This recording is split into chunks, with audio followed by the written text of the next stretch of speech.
ओम श्री परमात्मने नमः। मैं सीनियर प्रोफेसर हरिहृदय अवस्थी अपने परम पूज्य गुरु जी प्रातः स्मरणीय वेद मूर्ति तपोनिष्ठ गीता उपनिषद पुराण और धर्म शास्त्र के विशेषज्ञ प्रोफेसर पंडित भगवत शरण शुक्ल जी के साथ में आप सभी का Awasthi Ayurveda anatomy yoga and spirituality channel पर हार्दिक स्वागत करता हूं।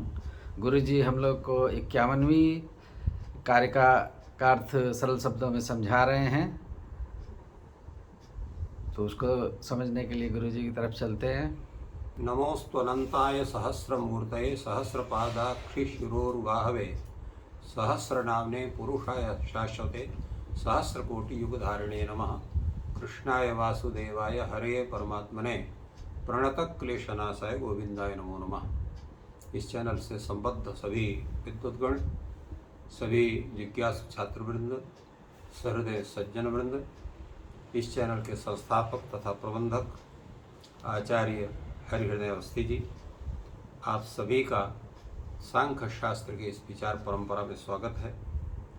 संप्रति हम लोग 51वीं कारिका पर विचार कर रहे हैं, जिसमें उन्होंने अष्ट सिद्धियों की चर्चा की है, जिनमें दुःखत्रय विघात, ऊह, शब्द, अध्ययन, इनकी चर्चा पूर्व दिन हुई थी।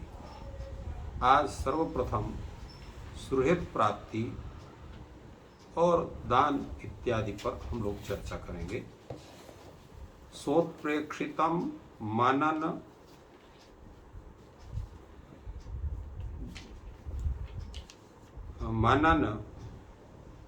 गमन में मननम अमननम एव असुरहित सम्मतम इति द्वितीयम मननम आसुरहित प्राप्ति।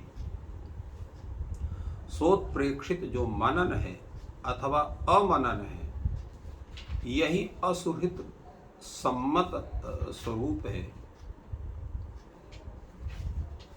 इसलिए द्वितीय को वो मनन शब्द को कह रहे हैं सुरहित प्राप्ति। न्यायेन स्वयं परीक्षितम अपि अर्थम न श्रद्धते न यावद गुरु शिष्य सब ब्रह्मचारी भी सह संवाद्यते। अतः सुहृदाम गुरु शिष्य ब्रह्मचारिणाम संवादकानाम प्राप्ति सुहृद प्राप्ति सा सिद्धि चतुर्थी रम्यकम उच्यते। बड़ा सुंदर ये विवेचन है।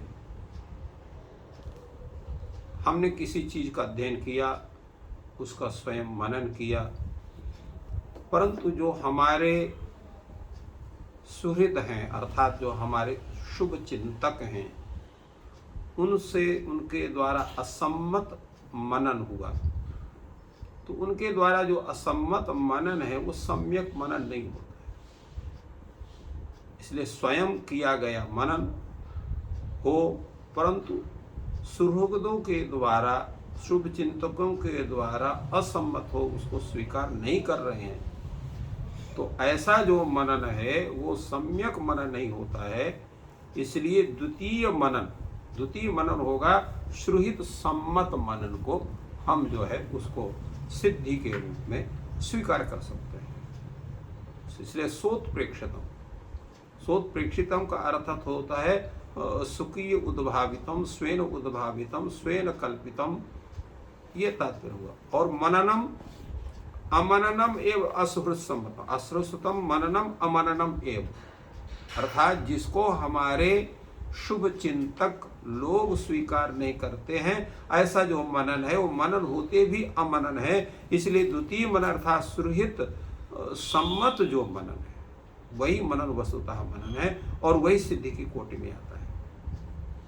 इसको और स्पष्ट करते हुए कहते हैं कि भले ही हमने उसका परीक्षण कर लिया है, स्वयं परीक्षितमप्यर्थम न श्रद्धते न यावत गुरु शिष्य सब ब्रह्मचारी भी संवाद्यते, वो तब तक वो जो है स्वीकार्य नहीं होता है, विश्वास के योग्य नहीं होता है, जब तक हमारे गुरु जी या हमारे गुरु के शिष्य जो सब ब्रह्मचारी हैं, अर्थात जो हमारे सहपाठीगण हैं, जो हमसे योग्य भी हैं या हमारे जैसे हैं, तो उनके द्वारा किसी भी वस्तु का, किसी भी सिद्धांत का हम उनके साथ संवाद नहीं करते, उनके साथ विचार नहीं करते हैं। तो तब तक वह जो अर्थ है वो अर्थ स्वीकार के योग्य होता ही नहीं है, क्योंकि वो संदिग्ध होता है। इसलिए इसको सुहृद प्राप्ति कहते हैं, जो गुरु शिष्य और गुरुओं के द्वारा और हमारे गुरु के ही जो शिष्य हैं, जो सब ब्रह्मचारी अर्थात हमारे सहपाठी हैं, सहाध्यायी हैं, उनके संवाद करके और उसके तर्कों के द्वारा सुप्रतिष्ठित जो हमारा मनन है, तभी वो मनन वो उचित माना जाएगा, सिद्ध माना जाएगा, सिद्धि के रूप में कहा जाएगा। तो अब ये सुहृद से कौन लिया जाएगा? तो कहा अतः सुहृदाम गुरु शिष्य सब ब्रह्मचारिणाम। तो गुरु शिष्य तथा सहाध्यायी, किसी भी बात को हम शिष्यों से भी संवाद कर सकते हैं। माने संवाद के लिए 3 व्यक्ति उपयुक्त होते हैं, पहले गुरु, फिर हमारे शिष्य। योग्य शिष्य भी गुरु को अच्छा बना देता है, गुरु के सिद्धांत को उसको सोचने के लिए, अधिक विचार करने के लिए विवश कर देता है। और सहाध्यायी, जिनके साथ हम अध्ययन कर रहे हैं, तो वो भी उस विचार को, क्योंकि अनेक लोगों के द्वारा एक चिंतन पर किए गए विचार से वह विचार सिद्धांत का रूप धारण करता है, क्योंकि उससे संबद्ध जितने आयाम है सब पर विचार हो जाता है। इसलिए इसको संवाद का नाम प्राप्ति ही, उसी को सुहृद प्राप्ति कहते हैं। और सुहृद प्राप्ति रूप जो सिद्धि है, चतुर्थी सिद्धि है, जिसका नाम रम्यक है। प्रश्न ये होता है कि इसको रम्यक क्यों कहते हैं? तो इसको रम्यक कहने का तात्पर्य है कि शास्त्रार्थ और संवाद के द्वारा निर्णीत जो सिद्धांत है वो रमणीय होता है। तो रमणीय होने के कारण इसको हम रम्यक कहते हैं। और अगला जो सिद्धि है वो है दान। दान क्या क्या है? तो दानम च शुद्धिर विवेक ज्ञानस्य, विवेक ज्ञान की शुद्धि जो है वही है दान। यहाँ दान शब्द जो है दुदाए दाने धातु से लुट प्रत्यय करके दान शब्द निष्पन्न नहीं है, अपितु दैप शोधने धातु से यहाँ पर लुट प्रत्यय करने पर दान शब्द सिद्ध हुआ है। इसलिए इस दान शब्द का अर्थ जो है ये देव वस्तु को किसी को देना नहीं है, अपितु इसका अर्थ है शुद्धि। दैप शोधने धातु से सिद्ध, इसलिए यहाँ पर काशिकाकार जो है वृत्तिकार कहते हैं। वृत्तिकार तात्पर्य है कि ये वाचस्पति मिश्र कहते हैं दैप शोधने इत्यस्मात् धातोः दान पद व्युत्पत्ते। और इसका अर्थ क्या है?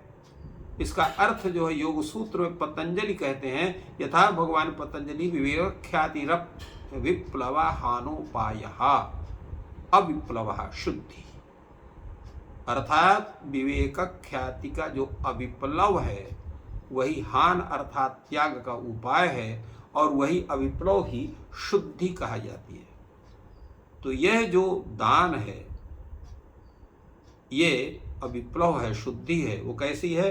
साच सवासन संशय विपर्यासानाम परिहारेण विवेक साक्षात्कारस्य स्वच्छ प्रवाहे अवस्थापनम। वह शुद्धि किस प्रकार की होगी? सवासन, संशय, विपर्यास माने वासना, संशय और विपरीत ज्ञान। तो वासना होना, संशय होना और विपर्यासाना, विपर्यास में विपरीत ज्ञान जो है, विपरीत जो विचार है। तो इन सब का जो परिहार है और उस परिहार के द्वारा जो विवेक का साक्षात्कार है, और विवेक साक्षात्कार को स्थापित करना का है स्वच्छ प्रवाहे अवस्थानम। जो स्वच्छ चित्त प्रवाह, जिस चित्त में राग द्वेष आदि का कोई स्थान नहीं है, ऐसे स्वच्छ प्रवाह, चित्त के स्वच्छ प्रवाह में हम उस विवेक को स्थापित करते हैं, वही शुद्धि है। और शुद्धि कैसे रहती है और किस प्रकार की होती है? तो साच विनादर नैरंतर्य दीर्घकाल सेविताभ्यास परिपाकात् भवति। वह जो शुद्धि है होती कैसे है? तो उसके लिए इन्होंने बताया कि वह शुद्धि जो है वो विनादर नैरंतर्य दीर्घकाल सेविताभ्यास परिपाकात, वह जो शुद्धि है वह निष्ठापूर्वक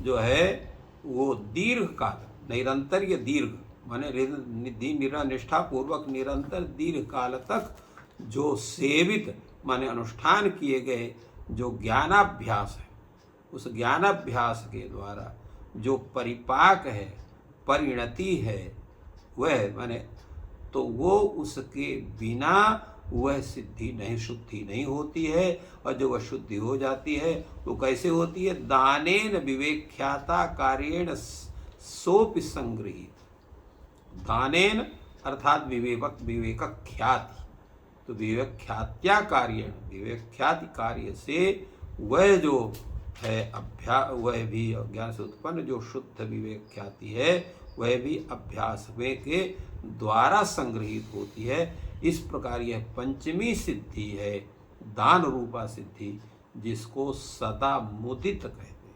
सदा मुदित का तात्पर्य होता है सार्वकालिक आनंद का जो हेतु होती है। तो सार्वकालिक आनंद का हेतु के कारण इस दान रूपी सिद्धि को समुदितम कहते हैं, समुदित कहते हैं। तो अब इस तरह से ये यहाँ पर बात सिद्ध होती है कि इसमें जो ये 8 सिद्धि हैं, इनमें 3 जो सिद्धियां हैं, आदि भौतिक दुख का विघात, आदि दैविक दुख का विघात और जो है आध्यात्मिक दुख का विघात, ये 3 मुख्य सिद्धियां हैं। और बाकी जो सिद्धियां हैं 5 सिद्धियां, वो सिद्धियां जो है वो हेतु रूपा सिद्धियां हैं। इस प्रकार मोक्ष, प्रमोद, मुदित, मोदमाना, ये जो है ये 8 सिद्धियां ये कुल कही जाती हैं। तो ये सिद्धियां जो 3 सिद्धियां हैं जो है दुखत्रय विघात रूप से सिद्ध है, वो एक प्रमोद रूप है, एक मुदित रूप है, एक मोदमान रूप है। ये इसका तात्पर्य क्या हुआ?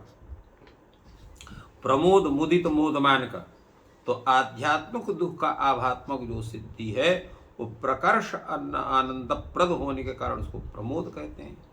आदि भौतिक दुख भावात्मिका जो ये जो सिद्धि है उसको वो मोदात्मक होने के कारण उसको मुदित कहते हैं। और आदि दैविक दुख के अभावात्मिका जो अष्टमी सिद्धि है उसको मोदात्मक होने के कारण मोदमान संज्ञा होती है।